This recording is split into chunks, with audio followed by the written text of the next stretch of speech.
show me to that pants to have the boogie boogie barbecue.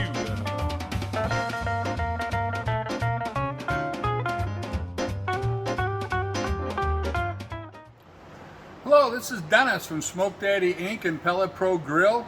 I'm here today to show you some new products that we've come out with that will help with this auger motor here. Now, if you, on a lot of these, you'll see where this auger motor just flops around like that, and yeah, that could interfere with your feed rate and how it cuts the pellets for a smooth operation. So these are the new products that we've come out with. This is an auger bracket that'll hold that auger motor nice and steady in there. We also now we're offering aluminum bushing for that plastic bushing in there. Sometimes they can heat up and melt, especially if you have a back burn for many reasons, you know, bad pellets or whatever. And we've also have a new USA-made auger motor that has steel gears in it. We have two types. We have a 2 RPM and a 3 RPM. So I'm going to go through here and show you how to change those out and update it. Now, one of the first things I would do is on your hopper is I would take your controller off like that, stuff it inside here like that. Now there's a couple screws here and a couple on the other side, and that'll take off the auger arm. So I'll get to that and I'll be right back. Okay, now that you have the auger assembly out, what you need to do is you know, disconnect your auger motor either from here or from your bundle here, and pull the wires through here so you can remove it. Now there's a screw here that needs to be removed so you can pull the auger out of the auger tube. Once you get that out of there, we'll pull this auger out. Now, have something to catch the pellets. Yes. If you haven't done so previously, you'll have a mess on your hands. So, you just pull that out of there. And what we'll do now is clean up a little more of your mess. And we're going to remove this drive screw here, and then we'll come back and show you how we put all this other together for the new assembly. Okay, now that you have this drive pin removed, we can pull the old motor off and the nylon bushing, which we will put this new aluminum one in its place. Now I'm going to update this one, upgrade it to our new auger motor, our USA motor with the steel bushing gears in there. Now if you're going to keep your old motor, that in order for you to attach it to this bracket, you have to remove these 4 screws and then replace them and attach it on here. Now our USA motors come with some 1032 screws here that you can use to mount that bracket on there. Now the way that I prefer to do it is you just put these on a little bit. You can take this bracket and it'll slide right on if you don't put them all the way too deep. Sorry about that. Just leave them out a little bit further and they'll fit right on there. Now you can take and put the other ones in here. Like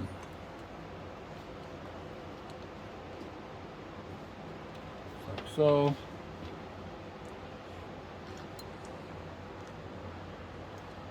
And then take your Allen wrench and tighten them down. Now what I like to leave this up about 1/8 of an inch from here to here is a good starting point. So let me get this mounted on there and I'll be right back. Okay, I have the aluminum bracket mounted to the auger motor. Now I want to say this auger motor, we have it designed where you can use 2 different ways of mounting it to this ledge. You can either use some self-tapping screws that we send along with it, or you can come up underneath here. We'll drill a hole and you'll be able to mount it from underneath with these 1032s. So yeah, it gives you an option of how you want to mount it. Now the other thing with this aluminum bushing, it has 2 holes in there, which gives you the ability to move it in and out a little bit for placement. Our newer auger motors, the USA ones and our heavy duty ones, are a little bigger. So some applications you may have to move in the auger 1/4 of an inch. So instead of using this hole, you would use this hole so it would move in, so this fan doesn't interfere with the hopper. So let me get this auger shaft put back on here, and then I'll show you how to mark it. What I like to do is put some tape on here, so once we get it all lined up, we can mark where those holes need to be and drill them for mounting it. So I'll be right back. Okay, we have everything assembled here. We got our bushing on there, our bracket, our auger motor bracket on. We got the little drive pin screw there in there. So what you need to do is put this assembly back in here and get it lined up nice and square where you like to have, where it looks good, where everything looks nice and square. You know, you can, if the height is off, you may want to loosen these and adjust your motor. There is slots in there for that.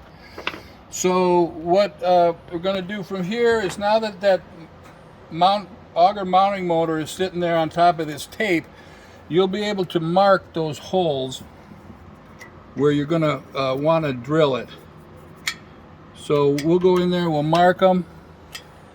There's the 3 that for the self-tappers, and then there's 2 other ones for those 1032 bolts if you want to use those.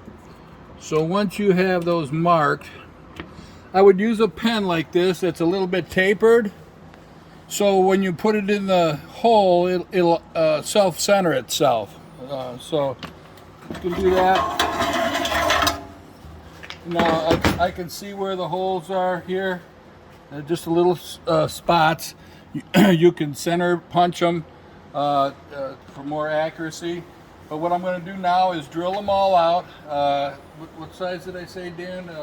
1/8. 1/8 for the self-tapping. For the self-tapping ones. I think I'm gonna drill them all with the 1/8 and then come back with the 1/4 inch one for the 1032s that come up from the bottom. So let me drill those out and we'll be right back. Okay, I've got the holes drilled in here. Now again, I took the 1/8 inch drill, and where I had marked it with the tape, I drilled all the holes, the center. I came back with these 2 holes here. I used the 1/4 inch drill. Now that's so you can put these screws up from the bottom to hold that bracket if you want to. The 3 top ones should be sufficient, but if you want to bring up something from the bottom, that'll work also. So with that, now we'll put our auger assembly back in here. Make sure you line up the little hole for the set screw there. So we'll put that in there to hold that bushing like that. When you put these in, try to get a little extra length on this. It'll help you out when you go to put these self-tapping screws in there. So there, just be careful not to strip them. Drilling that 1/8 inch hole really does help to get these in there nice and square. We'll put the one more. Again, these 3 should be sufficient, but again, if you want to come up from the bottom, now you can already see this auger motor is not going anywhere. That's going to really help with the auger feed rate. And you know, if a lot of pellets get jammed up in here, that motor had a tendency to jump around, and it could goof around with your feed rate and maybe strip it out a little bit. So this bracket really helps with that.